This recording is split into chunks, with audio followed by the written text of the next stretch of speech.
Okay, I'm here today. We're going to try to get my Samsung LCD TV working again. Yesterday, decided after 5 years of dependable service to just stop working. And after an exhaustive 10-minute search on the internet, I ran across a couple of forums explaining about the capacitors that seem to be a common problem with not only Samsung, but most all LCD TVs. And there's a couple good YouTube videos out there. Not the best shot, but good enough to get you started in the right direction. So we're going to have at this. As you can see, the standby light is on solid. Let's see. Let me shut this light off here. There. Come on, camera. Piece of crap. Alright, standby light's on. But the TV won't power up manually or with a remote or anything. So first we're going to pull it apart and see what the story is. Alright, I'm going to get it spun around, so I'll see you in a minute. Okay, so I have, I took out the preliminary screws here. Very simple, they're all Phillips head. 1, 2, 3, 4, 5, 6, 7, 8, 9, 10, 11, 12. And then there's 4 in for the stand, which I'll take them out right now.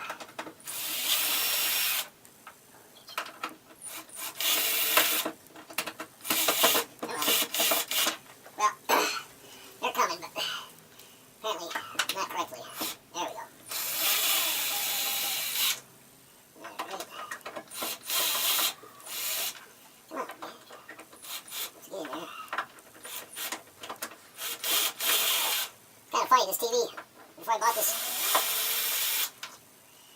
this TV, I did more than 10 minutes worth of checking up on them, and it was said that the average life of these TVs was 5 years. And this one was manufactured in April of 2009, and it's now April 2014. So that's pretty exact, I guess. Alright. Now I'm going to take the 2 out of the bottom because it stands pretty wobbly. So.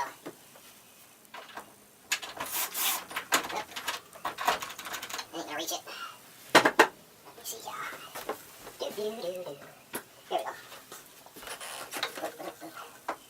Work my way down there.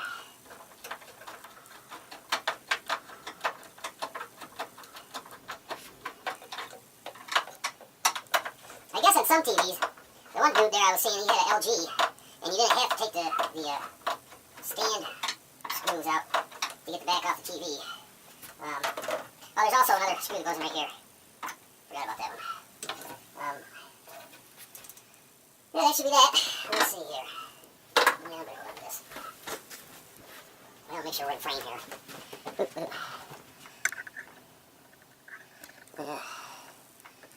Down a little bit there.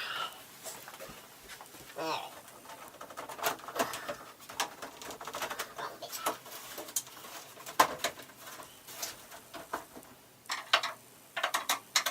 Seems my screwdriver's kind of bent. I don't know what's all that, but... Alright.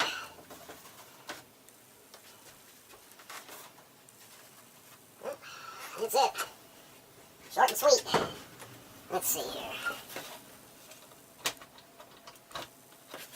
That thing's pretty freaking beefy. Huh. Anyways, probably about half the way to the TV is that stand. Alright, so this is it. Let me take the camera off the tripod and we'll fire it back up in a second. Okay, so this is what it is. Not a whole lot to it. Here's your panel for all your inputs and outputs. Mainly inputs. This TV, these Samsungs, they don't have a headphone jack. I wonder if I could get into this audio, put a headphone jack so I could put external speakers that would work with the volume on the remote, rather than external speakers that you need an individual remote for. Alright, now here's the main board. Here's our capacitors. And it looks like only 2 of them. Everything I read says there's going to be 4 capacitors that you'd find bad, but I'm only seeing, I don't know if you can see how, a second here, let me get something to point with, a pointer. Alright, we got this one here is bulged, and this one here is bulged. The rest of them look nice and flat. There's them ones, couple here. Now, I'm no electronic repairman, so I don't know what these things are. These blue sleeve things. But this one, it's top. This black thing's up further than that one. I'll have to do another 10-minute search and see if I can figure that out. There's a ceramic fuse. Another one. It's really surprising how clean this is. Huh. Alright, so supposedly, just pull the board and replace defective capacitors. So, it looks like it's only held in there with 6 screws. 1, 2, 3, 4, 5, and then 6 is underneath that wire there. Alright, well, let me get that out of there. So, I'll put you back on the tripod here. I'll be back in a second.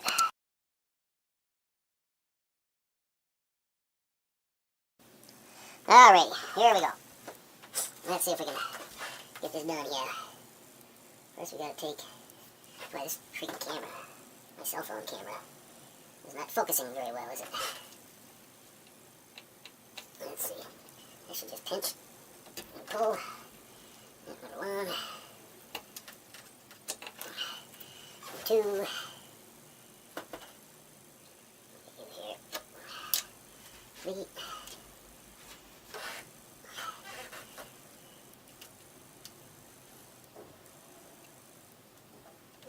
Come on, you prick.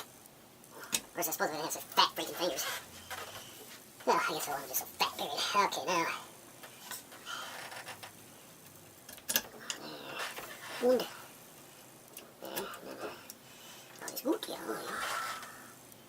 Okay. So now I'll pop them screws out, put the board off.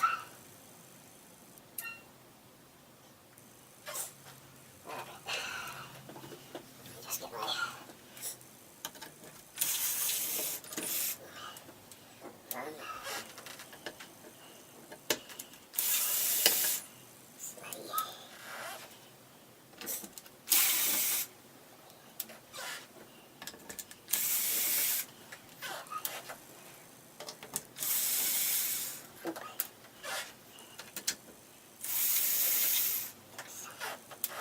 Alrighty.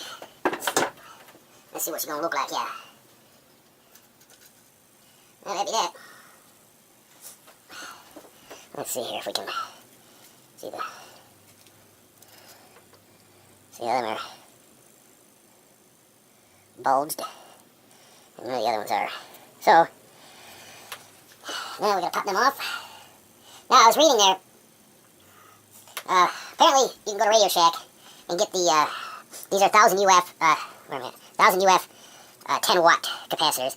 And apparently you can replace them with 1000 UF 35 watt capacitors. Now I called my local Radio Shack and they do have them. They are $1.90 a piece. So I'm going to run up there and buy 2. And we'll go from there. Alright, as soon as I return I'll be back. Okay, so here's my capacitor from the shack. I got 2 of them. $1.90 each. Or $1.96, whatever it was. The ones that I need to get out are... Oh, wrong way. These ones. Right, here, and here. Now, when you put them out, make sure you pay attention to the positive and negative terminals there. That's probably something that would be important. Let me see if I can get a better view here. Stupid phone. Alright, where are we at? Okay, there we are there. I wonder if I have a freaking macro setting for this phone here. Let me see. I don't know, Google just updated their cameras, or their crap, so let's see here. Settings. Resolution and quality. Bing. Huh. Oh, crap. Ah, that's not what I wanted to do.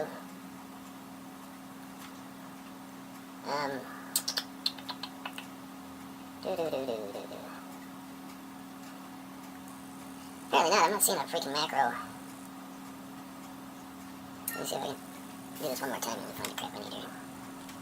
I don't know if we can see. Yeah, alright. Yeah. So, you can see the positive, negative, positive, negative. And on the capacitor, black stripe negative. The other one positive. Roger. Okay. Alright, let's see what we got going here now. Man, my freaking allergies are driving me nuts. Alright, now, a while back here, now, like I said, I'm no electronics guru or anything, but I bought this butane solder set from Lowe's. I don't know, like 4 or 5 years ago. They had it on a closeout for $4.99. Freaking awesome. Never used it. I tested it out last night just to make sure I knew how to operate the thing. And it actually seems like it's going to work pretty sweet. I have that, and then I have this solder sucker here that I bought years ago. And I've only ever used it for a couple times when I've dropped, doing engine work. If I dropped something down a cylinder or something, I couldn't reach it with my hand and couldn't find a magnet. I'd light that up and stick it on there and create the suction and pull whatever I wanted out. So we'll see if it actually works for its intended purpose, which is to remove solder once it's melted. So let me fire this brick up. Let's see, we gotta go. Turn it on.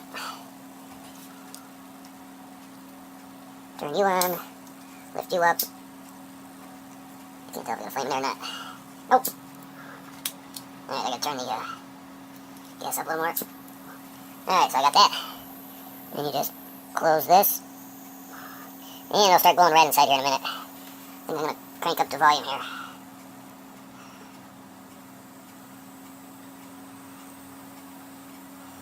Yeah.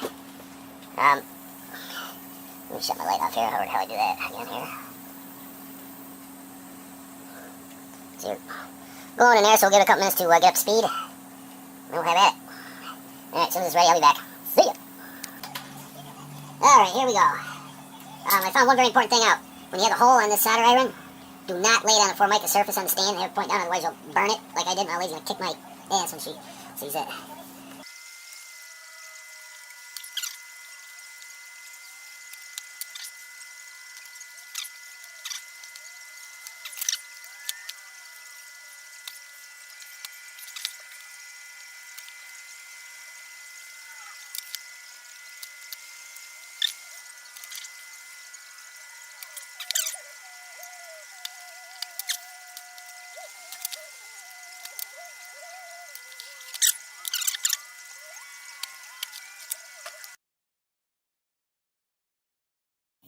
Okay, so I got the other ones out.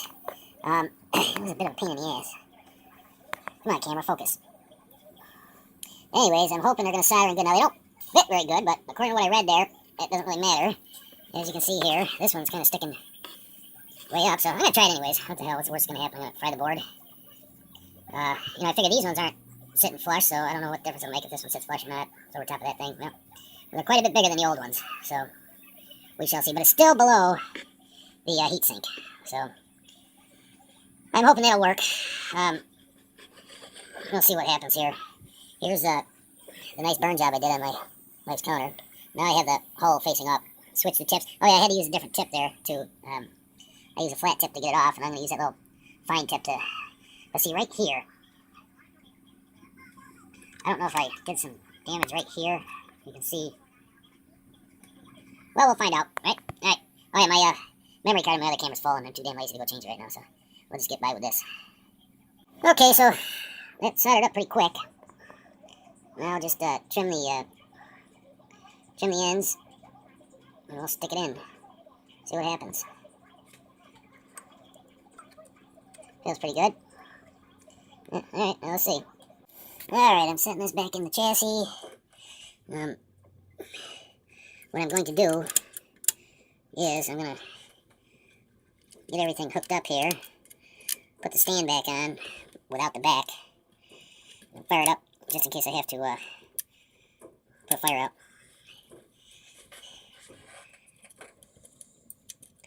So, we shall see here in a jiffy.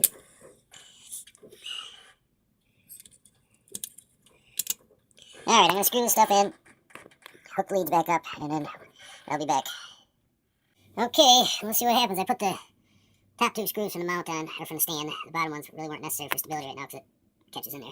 So, I don't know. Let's see.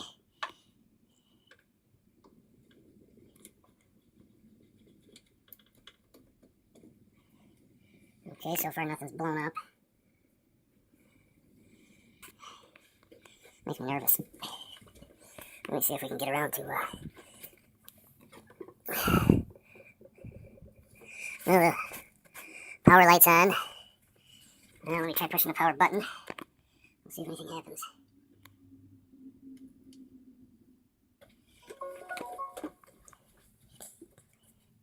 Hey! It's working. Alright, just a minute here, let me spin the TV around.